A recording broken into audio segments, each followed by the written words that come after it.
Guys, apakah kamu penggemar cabe-cabean? Kalau aku sih yes. Hihihi. Setuju nggak sih kalau setiap daerah punya ciri khas sambal masing-masing?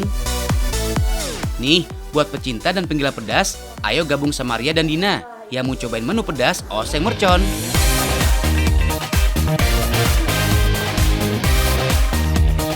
Makanan pedas memang bikin nafsu makan jadi lebih meningkat ya guys. Nah, resto satu ini emang juara soal yang pedas-pedas. Sesuai namanya guys, oseng mercon Mbah Gledek. Rasanya pedas kayak disambar geledek.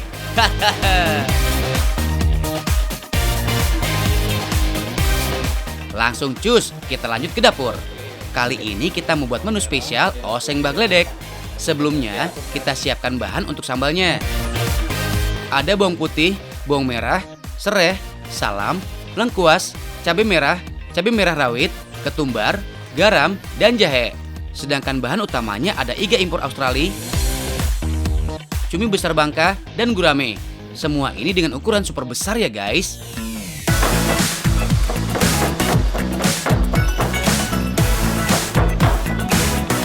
Pertama kita buat dulu sambalnya.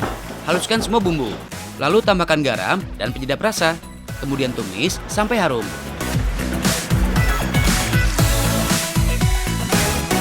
Oh ya guys, kamu tahu nggak sih kenapa makan cabai bisa bikin nagih? Ternyata di dalam cabai ada zat yang namanya capsaicin yang memberikan sensasi pedas di lidah. Tapi ingat ya guys, setiap tubuh kita punya batas kemampuan dan reaksi yang berbeda dalam mencerna rasa pedas.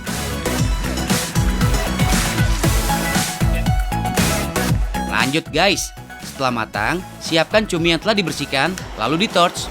Fungsinya agar cumi beraroma smoky saat dimakan. Agar matang sampai ke dalam, cumi digunting agar lebih meresap bumbunya. Cumi yang telah di-torch, masukkan ke dalam bumbu sambal dan dimasak. Cumi yang kita gunakan ini beratnya mencapai 470 gram. Ukuran ini paling jumbo dan pas buat makan 2 orang guys. Untuk memasak cumi, jangan terlalu lama ya, karena bisa membuat daging cumi terlalu alot dan susah dimakan. So, waktu yang ideal saat masak cumi hanya 3 menit guys.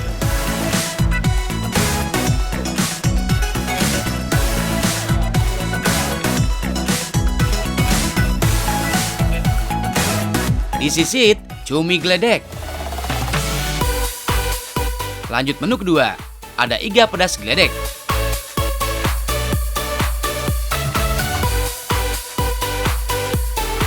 Sebelumnya, iganya udah direbus selama 2 jam dengan campuran jahe, daun salam, dan daun jeruk. Lalu iga digoreng dalam minyak panas. Setelah itu, dicampurkan ke dalam sambal mercon. Guys, kamu tahu nggak sih, oseng-oseng mercon itu berasal dari daerah mana? Nah, for your info nih, oseng mercon adalah olahan tradisional yang sangat pedas dengan cabai rawit sebagai bahan utamanya. Oseng-oseng mercon ini sangat terkenal di Yogyakarta. Rasanya sangat pedas, hingga seakan meledak-ledak seperti petasan atau dalam bahasa Jawa disebut mercon. Alright guys.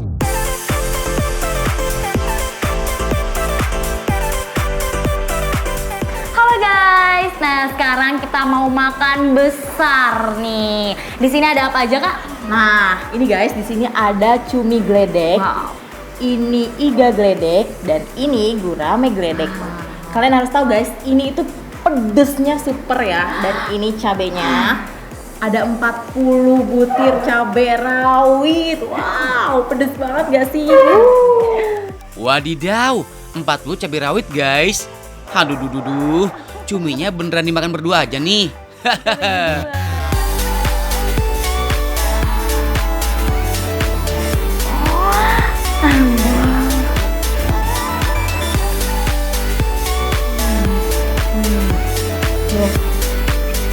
Dok, ini daging cuminya tuh tebal banget.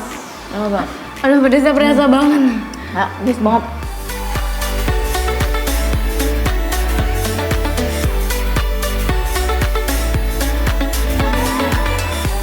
Oh ya guys, kalau oseng mercon khas Jogja yang original biasanya berbahan dasar daging sapi, kikil, dan gaji. Nah, di oseng Mbah Gledek ini kalian bisa cobain berbagai olahan yang beda, mulai dari cumi, gurame, dan iga. By the way, makan cabai juga bisa meningkatkan imunitas tubuh loh, karena kandungan vitamin C bukan hanya di buah-buahan aja, tapi ada juga loh di cabai. Kecuali buat kamu yang gak kuat makan pedas. Gak usah maksain ya guys. Gede banget. Wow, ini rawit semua.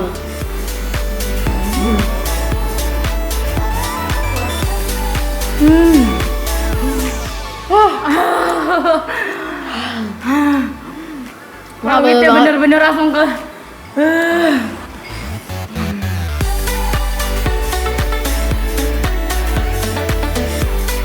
Gledek banget.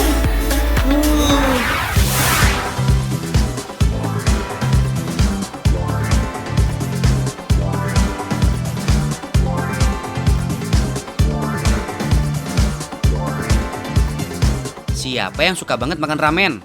Yap, makanan ini memang memiliki rasa yang khas, terutama kuah kaldunya ya guys. Walaupun aslinya dari Jepang, tapi di Indonesia udah banyak rumah makan yang menyajikan menu ramen, baik kaki lima sampai restoran bintang 5.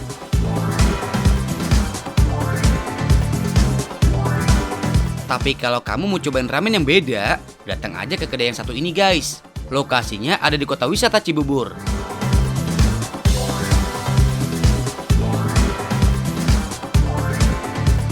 Hai guys, sekarang Genki ada di tempat temanku, restoran ramen. Tapi di sini lucu ya, ramen campur bumbu Indonesia. Saya suka makanan Jepang, ramen, dan saya suka makanan Indonesia juga. Itu campur, itu pasti enak. Lihat kan? Aku nggak bisa sabar. Oke, ikimashou.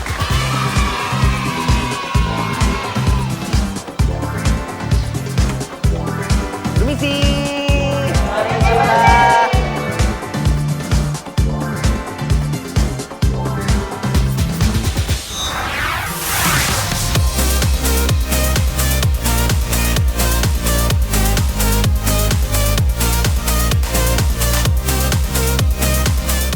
Guys, siapa yang tadi pagi nggak sempat sarapan? Nggak sempat pasti karena kesiangan kan? BTW, kamu tahu nggak sih manfaat sarapan? Salah satu yang terpenting adalah sebagai sumber energi dan pengontrol berat badan. Nah, baru tahu kan kalau sarapan bisa mengontrol berat badan? Nanti kita bahas lebih lanjut ya guys.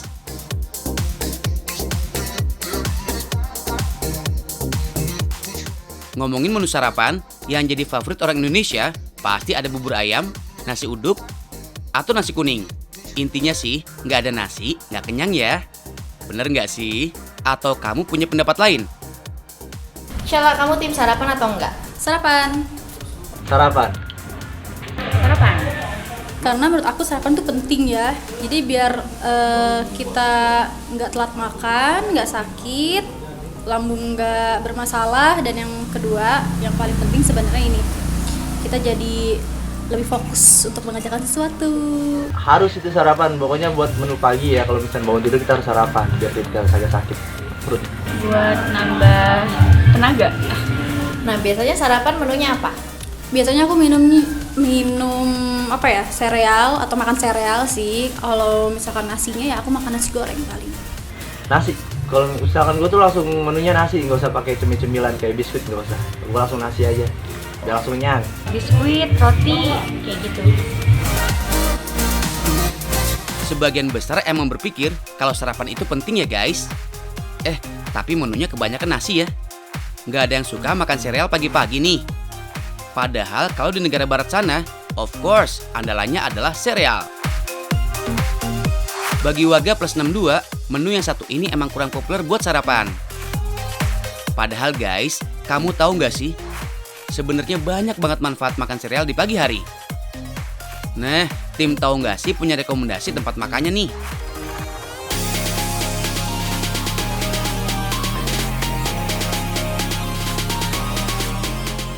Berlokasi di Jalan Boulevard Raya, Bekasi Selatan, ada sereal bar yang buka sejak Juli 2020 lalu. Usaha yang buka waktu awal pandemi ini justru malah melejit namanya di kalangan anak gaul Bekasi.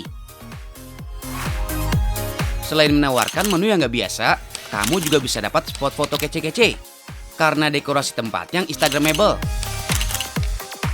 Karena ambience-nya ini tiap hari pasti ramai pengunjung. Tapi tenang guys, di sini tetap mematuhi protokol kesehatan kok. Nah, kenapa bisa ramai? Because this is the first cereal cafe in town.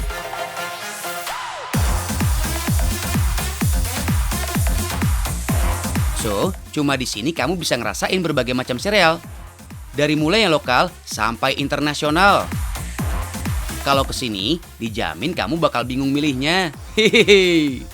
Biasanya kan sereal cuma campur susu ya guys. Tapi di sini, kamu bisa coba berbagai toppingnya. Mau marshmallows, wafers, sponge crunch, Oreo crumbs, atau es krim. Bebas, suka-suka kau lah. Eits, susunya juga nggak cuma satu jenis aja. Ada 7 macam yang bisa dicoba. Mulai dari yang standar alias full cream, sampai rasa-rasa seperti strawberry, coklat, Ovaltine, banana, matcha, atau yang lovet sekalian. Tapi enak juga dengan susu kedelai. Pokoknya, semerdeka kamu deh guys. Oh iya, sereal tuh banyak banget jenisnya. Brand yang memproduksinya aja ada ratusan. Masing-masing punya ciri khas. Di cereal box sendiri, kamu bisa coba mulai dari yang biasa sampai yang rare alias langka. Ada yang memang produk Indonesia, tapi nggak sedikit yang diimpor langsung dari Amerika. Contohnya nih, yang lokal ada Coco Loops dan Corn Flakes. Yang internasional, kamu bisa coba Honey Nut Cheerios, Medley Crunch Whole Grain, atau Fruit Loops Natural Fruit Flavor. Lengkap nggak tuh?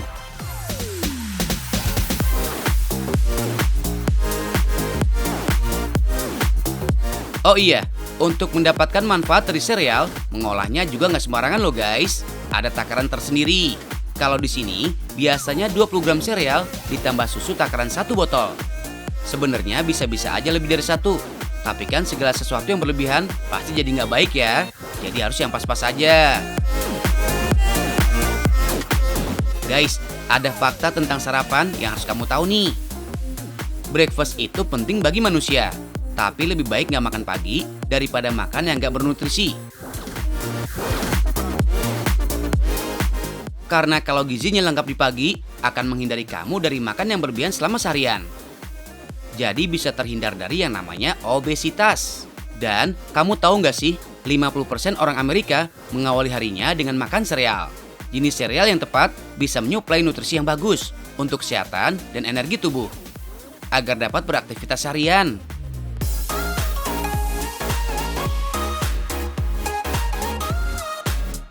Makanya nggak heran, banyak banget kafe sereal di Amerika sana.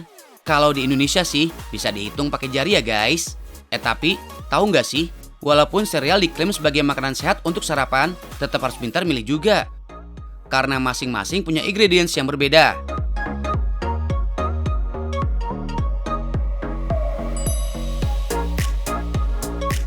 Yang paling disarankan sih, yang jenis oats. Karena terbuat dari gandum, oats mengandung vitamin B, zat besi, dan magnesium yang bagus untuk tubuh. Tapi kalau mau makan sereal, sebenarnya nggak harus pagi hari sih. Kalau mau siang, sore, atau malam, nggak apa-apa juga sih guys. Apalagi kalau mampir ke sini. Kamu bisa menikmati sereal dari jam 10 pagi sampai jam 10 malam. Menunya juga nggak mahal. Dengan uang di bawah 50.000, kamu bisa mencoba salah satu variannya.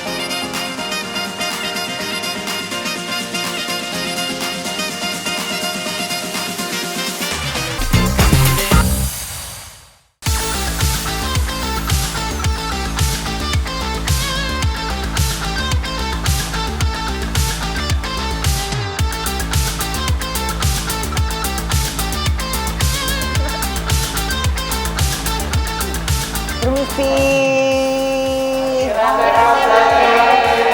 Oh, irashaimashita. Edo-san. Edo-san. Hai, Edo-san. Konnichiwa. Guys, apa jadinya ya olahan ramen khas Jepang tapi dengan bumbu khas Indonesia? Apalagi topping ramennya diberi campuran sei sapi. Kuliner sei sapi belakangan memang lagi hits nih. Kali ini Genki bakal belajar bikin ramen bersama Chef Edo. Tapi sebelum mulai, kita pakai alat pelindung diri dulu ya, supaya terjamin kebersihannya.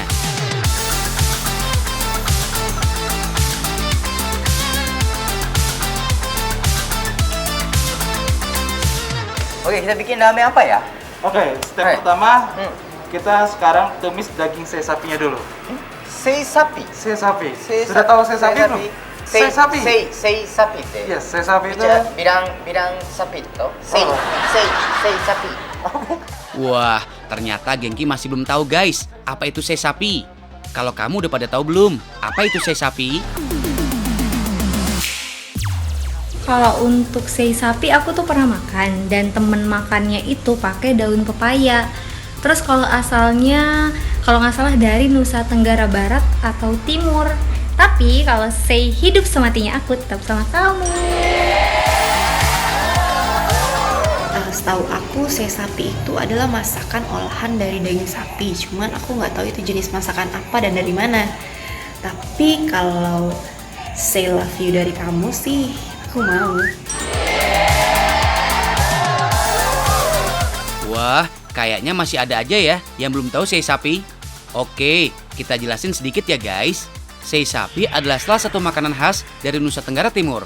Kata sei diambil dari bahasa rote, yang berarti daging iris tipis memanjang. Sebelum diiris tipis, daging sudah diasap dan diberi garam, serta bumbu rempah yang khas.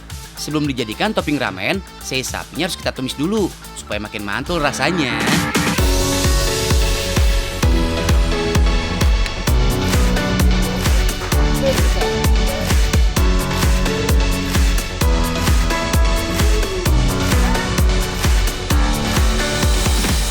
Kita masak mie-nya. Yo, mie. Ya. Sama. Hai. Nah, rebus mie-nya ini kita 3 menit. Oh, waktunya. 3 menit ya? 3 menit. Siap. Oke. Ikimasu. Terserah yang mana. Ikimasu. Aja. Oke, siap. Setelah itu, Hai. ambil sumpitnya. Sempit. Yes. Hai. Diaduk aja. Oh, ada gede. Iya. Oke. Diaduk sampai rata. Sampai rata ya, sampai rata.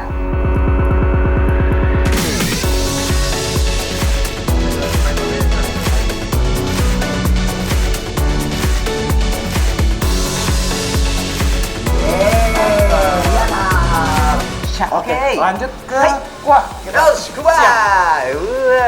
Yuhu! Soyu merupakan salah satu kuah ramen terfavorit di sini guys. Kuahnya berwarna coklat dan terdapat rasa kacang kedelai di dalamnya. Soyu atau kecap Jepang adalah bumbu ramen yang populer di wilayah Kanto, Jepang. Umumnya, kuah soyu dihidangkan bersama daging ayam atau seafood. Tapi sekarang, banyak juga yang nge-mix dengan aneka topping lainnya.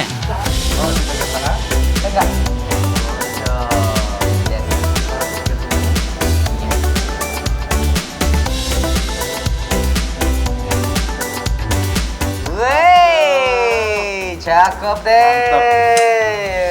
Jangan lupa kita pakai sambal geprek. Sambal geprek. Sambal geprek, tahu nggak Oh, sambal geprek? tahu Sambal dong. geprek itu kan khas dari Indonesia. Oh, yes. Sei sapinya juga sama dari Kupang NTT. Iya. Betul kan? Ya. Sip. Wah, coba Pak boleh. Oh, Terus. siap. Banyak sekali ya. Cukup. Gak apa-apa, Kai. Cakep. Iya, siap. Ini udah ready. Yeay, ini deh. Wow, cantik sekali. Cakep. Mie yang digunakan di kedai ramen ini adalah jenis mie kecil. Di Indonesia sendiri, banyak kedai ramen yang menggunakan berbagai jenis mie khas Jepang lainnya, seperti udon, soba, somen, atau shirataki. Tapi kalau di negara asalnya, mie ramen ya pakai jenis mie kecil ini nih. Oh ya guys, di sini juga banyak banget varian ramennya. Mulai yang pakai kuah sampai ramen kering juga ada tuh. Pokoknya hari ini kita pesta ramen.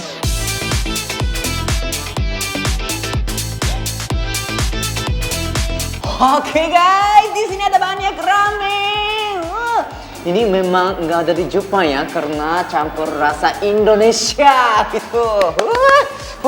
Ramen, sambal. Oke, jadi aku makan sei sapi dulu. Ramen sei sapi. Sei sapi juga tidak ada di Jepang ya. Aku pertama kali makan. Oi. Wah. Selamat makan. Itadakimasu.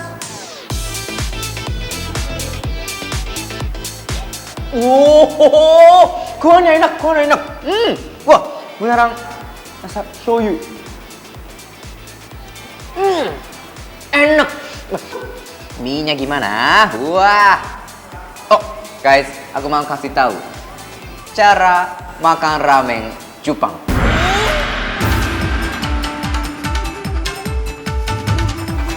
gitu. Orang Jepang ya, cara orang Jepang makan ramen harus bunyi,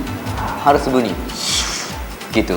Kalau di Indonesia ini tidak sopan kan, tapi kalau di Jepang kalau harus ya, kalau makan cara ini lebih merasa enak gitu.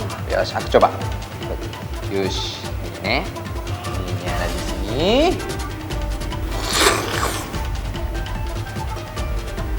Enak. Lagi. Wah. Udah banyak tapi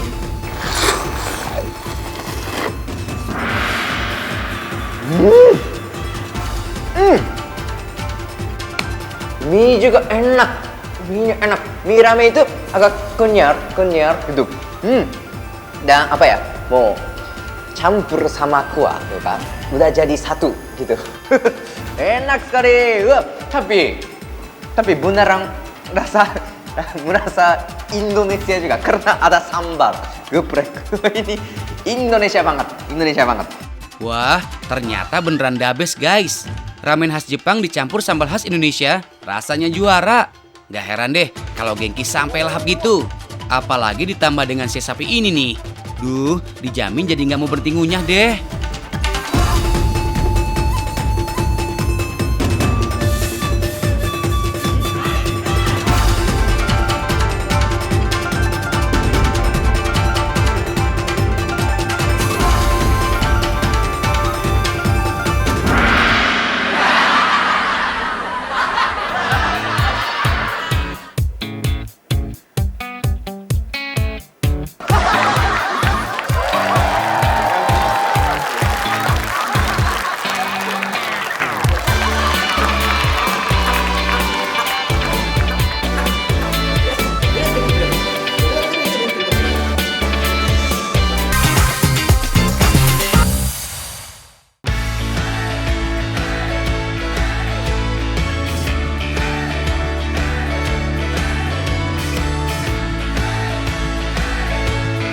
Halo guys, piye kabare?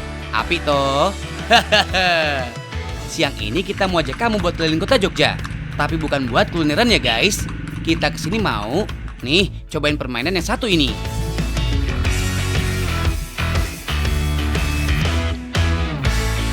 Namanya slackline. Olahraga yang satu ini memang butuh fokus dan keseimbangan yang tinggi. Soalnya kamu harus berjalan di atas tali. Slackline pada dasarnya adalah olahraga yang cukup simpel guys. Kamu tinggal berjalan di atas tali webbing seperti ini dari satu titik sampai ke ujung. Itu teorinya ya guys. Tapi pada kenyataannya nggak sesederhana itu. Tuh lihat, yang baru belajar aja harus rela jatuh bangun kayak gini.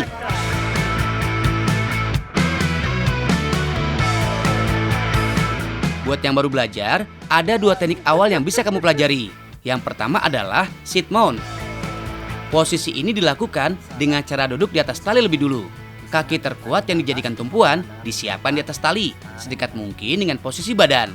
Nah, kalau udah siap, tinggal mengayunkan kaki yang satunya sambil memberikan tolakan pada kaki tumpuan. Langsung berusaha berdiri ya guys.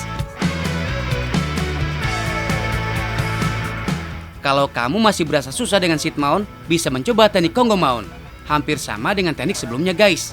Bedanya, kalau Kongo mount, posisi kita tidak duduk di atas tali, tapi setengah jongkok, dengan kaki terkuat sebagai tumpuan. Bebas mau pilih teknik yang mana aja guys. Yang penting bisa berdiri di atas tali. Kalau udah, tinggal belajar jalan deh. Jangan lupa, gerakan tangan seperti ini ya guys. Posisi tangan seperti ini membantu menyeimbangkan tubuh kita. Kalau badan kita condong ke kiri, tekuk tangan ke arah kanan. Dan sebaliknya, kalau badan condong ke kanan, tekuk tangan ke kiri.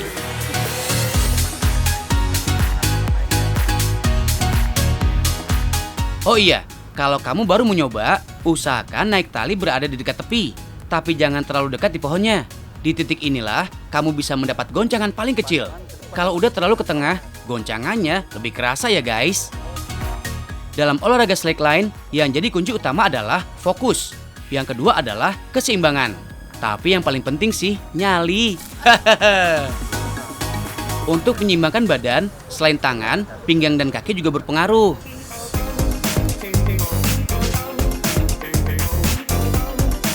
Guys, ada jenis slackline yang bermain di ketinggian. Namanya highline. Biasanya dimainkan di antara tebing, atas sungai, atau tempat-tempat tinggi lainnya. Nah, yang akan kita coba sekarang adalah menyeberangi sebuah waduk kecil. Panjang lintasannya sekitar 30-50 meter. Biasanya yang dipilih sebagai tiang pengikat adalah pohon yang kuat atau jembatan yang kuat seperti ini. Pada prinsipnya, peralatan yang digunakan sama dengan slackline pada umumnya, yaitu menggunakan flat webbing seperti ini. Bedanya, untuk highline seperti ini, siapkan 2 webbing, yaitu satu dipasang lebih kendor untuk cadangan keselamatan. Selain itu, ada ring yang dipasang di webbing untuk mengaitkan harness.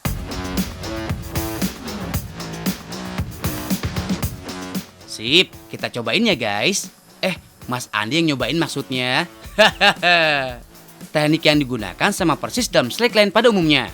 Tapi kalau udah main highline, fokus dan keseimbangan bisa jadi nomor 2. Yang jadi nomor pertama tetap nyali. Tingkat kesusahannya jelas lebih ya guys. Karena semakin tinggi, goncangan akibat tiupan angin jadi makin kencang. Tapi pada dasarnya, main highline jauh lebih aman daripada longline yang hanya 60 cm dari tanah. Soalnya kalau terjatuh, kamu tetap aman karena terikat di harness. Sedangkan kalau kamu main longline terus jatuh, bakalan langsung jatuh ke tanah. Makanya harus siap dengan posisi jatuh yang beneran ya guys.